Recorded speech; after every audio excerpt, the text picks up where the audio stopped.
J'ai commencé à travailler dans un cadre théorique pour analyser les romans pour voir s'ils sont capables ou non de représenter la solitude comme il se doit dans la littérature. Et je me suis aperçue à quel point c'est difficile de trouver vraiment un roman et un cadre théorique qui puissent rendre compte de la solitude. Vous savez que j'aime beaucoup Tracy Marks, qui est une psychologue qui fait du YouTube, qu'elle explique, comme vous savez, que ce n'est pas parce qu'on est entouré qu'on est entouré. Et ce n'est pas parce qu'on est seul qu'on est seul. Elle dit surtout que la solitude repose sur l'absence de connexions qui soient significatives. Donc, que ce soit suffisamment profond pour que la connexion soit significative. Le fait d'être entouré ne veut pas dire qu'on n'est pas seul. Le fait d'être entouré ne veut pas dire qu'on soit entouré. Donc, c'est la qualité de la relation.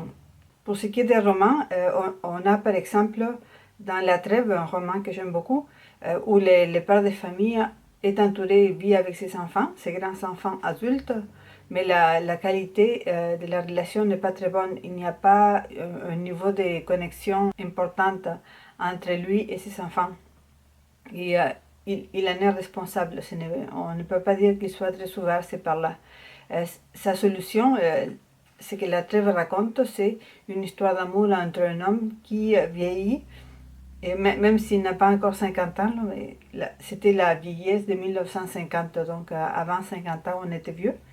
Et c'est ça, le père, la solution que Mario Benedetti présente, c'est faire vivre cet homme-là, qui approche la cinquantaine, une relation amoureuse avec une fille de 25 ans environ.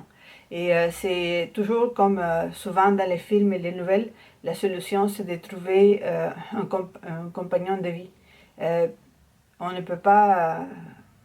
c'est souvent, disons, la vie facile, la solution facile, je crois, quand on écrit, de faire rencontrer au personnage principal quelqu'un qui serait l'amoureux. Donc, Tracy Marx mentionne que c'est l'absence de connexion de qualité qui exprimerait le mieux la solitude. Donc, dans La Servante écarlate, la Servante écarlate aimerait avoir des relations, des discussions avec les autres servantes qui travaillent dans la maison où elle est. Et elle aspire à avoir une connexion avec elle et avoir une discussion, un rapprochement et disons un sentiment d'empathie qui se crée avec les servantes qui travaillent avec elle. Donc c'est encore une fois, c'est l'absence de connexion significative ou de profondeur dans la relation qui serait déterminante pour décrire une scène de solitude et non pas le fait d'être seul complètement. Voici un exemple extrait de La Servante écarlate. La Servante écarlate va entrer dans la cuisine où se trouvent Rita et Cora. Rita et Cora sont en train de parler et on a les ressentis de la Servante écarlate. J'ouvris la porte.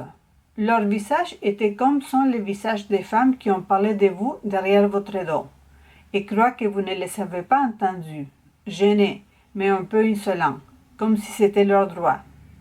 Malgré le visage fermé de Rita et ses lèvres serrées, j'aurais aimé rester ici dans la cuisine. Cora aurait pu entrer, venant d'un autre endroit de la maison, avec sa bouteille d'essence de citron et son chiffon à poussière. Et Rita aurait fait du café. Et nous nous serions assis à la table de la cuisine et nous serions causés de douleurs et de courbatures, de maladies, de toute la série de mauvais tours que nos corps peuvent nous jouer. Nous aurions hoché la tête pour ponctuer les dires les unes des autres et montrer que oui, que nous connaissions bien tout cela. Nous aurions échangé des remèdes et tenté de nous surpasser mutuellement dans la Lituanie de nos misères physiques. Doucement, nous nous serions plaintes à voix basse, sur un ton mineur et mélancolique. Je vois exactement ce que tu veux dire, aurions-nous murmuré. Donc il y a une envie de rapprochement, d'avoir des relations significatives et de se faire appuyer par les deux servantes qui travaillent avec elle. Tracy Marx parle également d'autres points importants pour décrire une scène de solitude, et c'est les besoins non comblés. les besoins qu'on a en matière de connexion humaine qui ne seraient pas comblés. Donc, elle explique dans ses vidéos, je vais vous mettre un lien dans les commentaires, elle explique que pour pouvoir combler les besoins, il faut les savoir identifier, ce qui va de soi, mais pourtant ce n'est pas évident. Donc il faut avoir comblé son type de besoin, il faut connaître ses besoins pour pouvoir les combler. Et Tracy Marks mentionne parmi les points qui caractérisent la solitude, c'est la comparaison et le trauma passé. J'ai déjà parlé du travail de Tracy Marks pour ce qui est du trauma. Je ne suis pas du tout psychologue, hein, donc ne vous fiez pas, c'est tout simplement un divertissement pour moi d'essayer d'analyser une œuvre littéraire selon la vraie théorie, du moins la vraie théorie du YouTube. Donc il y aurait la comparaison et les traumatismes passés qui seraient garants de solitude, qui serait une bonne manière de décrire la solitude. Tracy Marks donne un exemple d'une situation qui illustrerait un ressenti non comblé, un besoin non comblé, en parlant d'une relation. Mettons, on est dans le personnage et dans le cadre du travail, il vit beaucoup de stress, il essaye d'en parler à un collègue et le collègue, soit qu'il tourne la conversation sur lui-même sans écouter, soit qu'il donne des solutions rapides. Donc c'est l'exemple que Tracy Marks dans son vidéo exprime pour décrire une scène où les besoins ne seraient pas comblés. Donc le personnage ne parviendrait pas à parler, il serait boycotté par la personne qui est censée l'écouter, qui, plutôt que de l'écouter, parlerait de lui-même ou donnerait des solutions rapides. Et on a tous vécu ça, donc c'est une situation qui est quand même assez courante et qui représente bien des besoins non comblés. Pour ce qui est des besoins comblés, Tracy Marks recommande d'écrire, de tenir un journal pour identifier ses besoins, et elle dit que parfois, quand on les voit par écrit, on arrive à identifier les besoins manquants.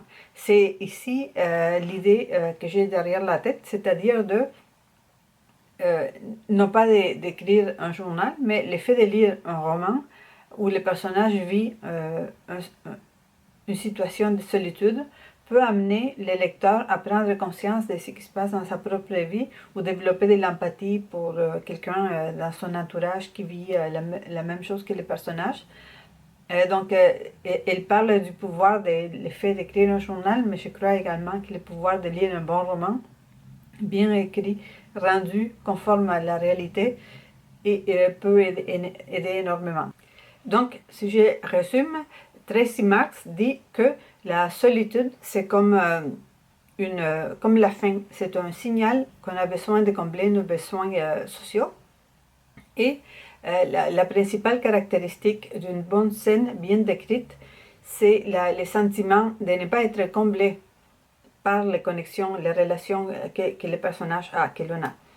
Et donc le personnage peut être en pleine, bien entouré, mais ce n'est pas des relations qui sont significatives, ce n'est pas des relations qui sont profondes. Donc il peut se sentir très isolé malgré qu'il soit bien entouré. Ce serait la qualité de la communication qui rendrait bien une bonne scène de solitude, les sentiments de solitude. Et la solitude, Tracy Marks la compare à la faim. Ce serait un signal que le corps envoie pour indiquer « Hey, comblez-moi !» pour indiquer que le personnage doit aller à la recherche de connexions significatives.